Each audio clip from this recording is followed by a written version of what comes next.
Dear students, good morning. Let us start the discussion on today's newspaper, that is 9th April 2018. The first article, Smoke in the Woods.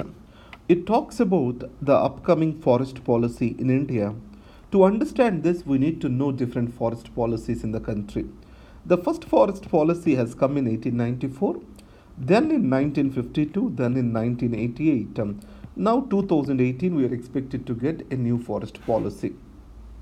These two forest policies, they have emphasized on the state control over the forests, given much importance to forest bureaucracy. And the second thing is, they saw the forest from an economic dimension rather than ecological dimension.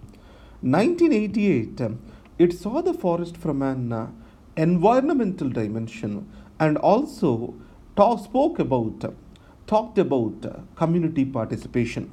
So, 1988, in a nutshell, emphasized the limitations of the state-managed forestry.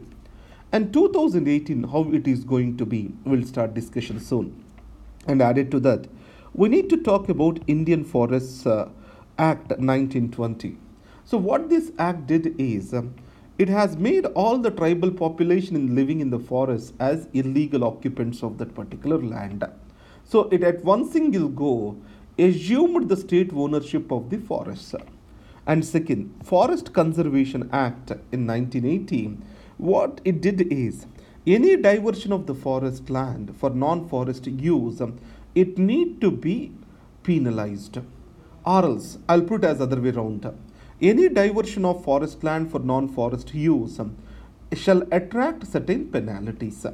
So one of that is, any person who is diverting the land, the user, he has to replant this area of the same size in some other place.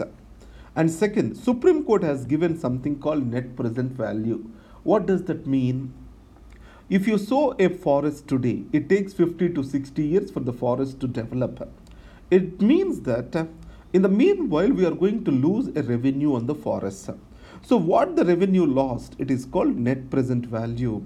So, any user who is diverting the forest for the non-forest use has to pay net present value plus the cost of afforestation. So, these two will form a fund. A Kampa fund has come into existence the same way. So, in this scenario, the 2018 forest policy, it is emphasizing on community participation, but in a limited sense. What does this mean?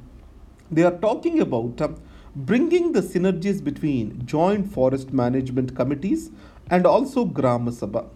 Now, if you take Forest Rights Act, it has given powers to Gram Sabha alone. So, this is very remarkable from this. If community participation has to be given, autonomy is necessary, decision making at the village level is necessary. The joint forest managements, though are initiatives for community participation, always the bureaucracy dominated that. So after the Forest Conservation Act has come into existence, these joint forest management committees are being established in forest villages under Integrated Forest Development Scheme. National Forest Development Scheme, it is also called as. So most of the times we can say it as a failure. So, what is being demanded is the Grama Sabha shall be given a greater role. And second, the forests will be developed in public-private partnerships. What does that mean? Here, the corporate companies will also assist the government in creating plantations. Obviously, the plantations will be more about economical. It means more emphasis will be given for forest productivity. So, the 2018 forest policy is a kind of going back with limited participation of the communities and greater participation of the private sector and a greater focus on economic productivity. So this is what this article states about. Inclusion and right to dignity. So after independence, what made a difference to the life of a Dalit? So one is electoral politics. Today, Dalits are able to assert their position with regard to electoral politics because of their numbers. And second is reservations. So they have got the space with regard to the politics and administration of the country due to reservations. It's also called as affirmative action. And the third thing is literary work among the Dalits for awakening of the Dalits is also on rise. And above all, the Dalits are able to organize themselves, mobilize themselves, and articulate their interests. But however, the social environment in the country did not change much.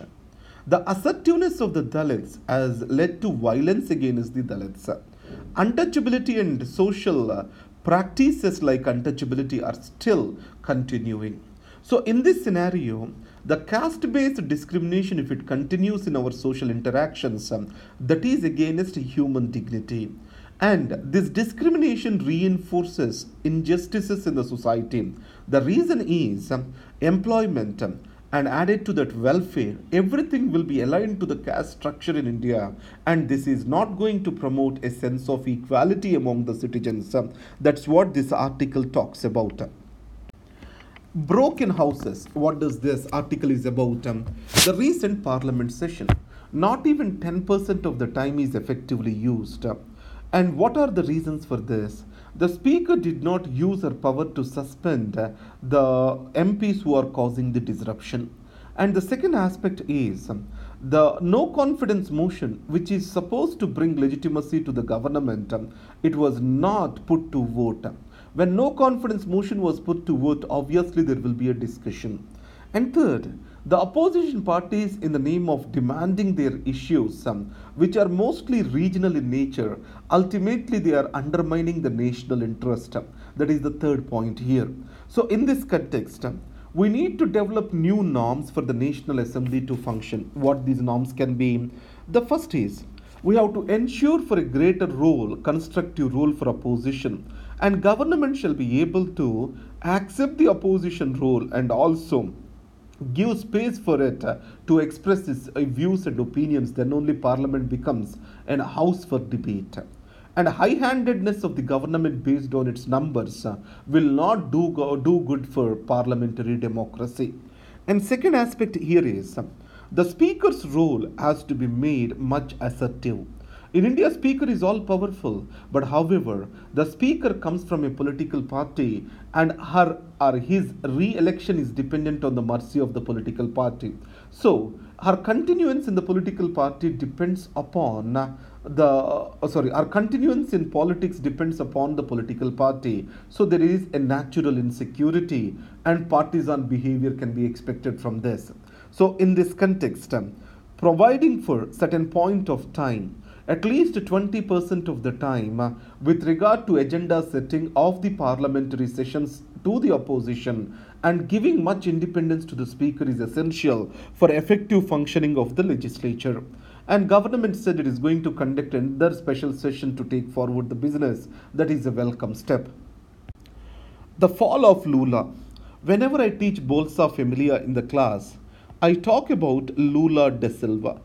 A person from very humble beginnings was able to make up to the president of Brazil, and his Workers' Party is the largest party consisting of the voters of Brazil, and he is the front runner for the president elections which are going to happen soon. In this context, he was convicted for corruption charges, and there was no evidence that he was involved with that corruption scam. So the court has and the prosecution has claimed that he was involved with a quid pro quo deal. But however, there was no evidence to suggest that he was neither the occupant of that building which he got benefit or the building is not in his name. So it means with little evidence, a person with such a popularity is put to jail and elite structure of the society is trying to do that, then obviously that is against the spirit of democracy. And the second is the role played by the judiciary is also very critical over here. Without independent judiciary and judiciary subjecting itself to the elite pressure will not sustain or will not protect democracy, will not protect the constitutions of the country. And then a case to withdraw the triple Thalaaq bill. So what is the triple Thalaaq bill is talking about? Any person who has pronounced instantaneous Thalaaq 3 times, he will be subjected to 3 years of imprisonment. If you remember, the Shaira Bano case, the Supreme Court has clearly stated that any of this instantaneous triple talaq is not in accordance with the constitution and is violative of the principles of equality. So when something is not critical, when something is not having any consequences and not valid, how can it be made as a criminal act? That is one thing. And second is domestic violence act. Under this, if it has to be made as a criminal act, it do not come under the definition of domestic violence, as triple talaq today do not have any consequences. So in this scenario, the triple talaq bill can become an instrument to criminalize a particular section of the society. So any enactment of this need to be careful. That is what the essence of this article is. And the next, militant's last phone call goes viral.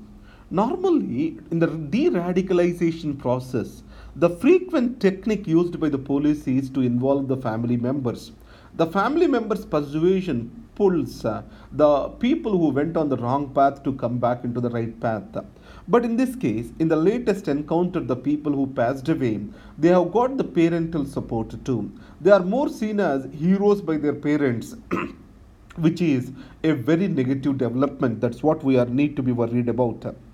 The tragedy of an irony. Recently, Ministry of Information and Broadcasting tried to gag media over fake news. If you have followed the news carefully, Press Council of India and Editors Guild, their statements are exactly opposite. The Press Council of India has welcomed that particular note, and Editors Guild has opposed to it tooth and nail. So in this context, let us see the Press Council of India. You know that it is a statutory body and it is a quasi-judicial institution, and it consists of chairman plus 28 members. These 28 members come from different walks of the life. 6 members, these are editors, and then 7 are journalists, and 6 media managers, 1 from Sahitya Academy, 1 from Bar Council of India, and 1 from University Grants Commission, and 3 members from Lok Sabha, 2 members from Rajya Sabha. This is what is the composition of Press Council of India.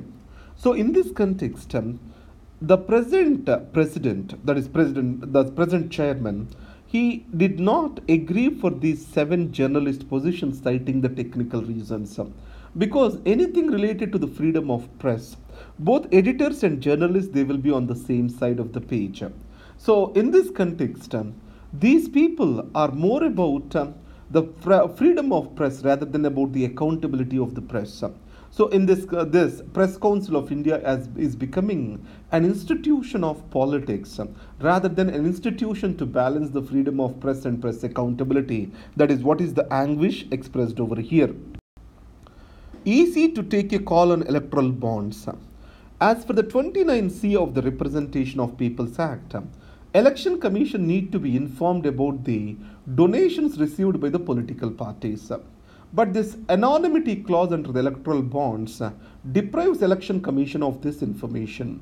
Now, there is a vacuum how the political parties are going to communicate to the Election Commission about the donations they received that need to be understood, that need to be stated.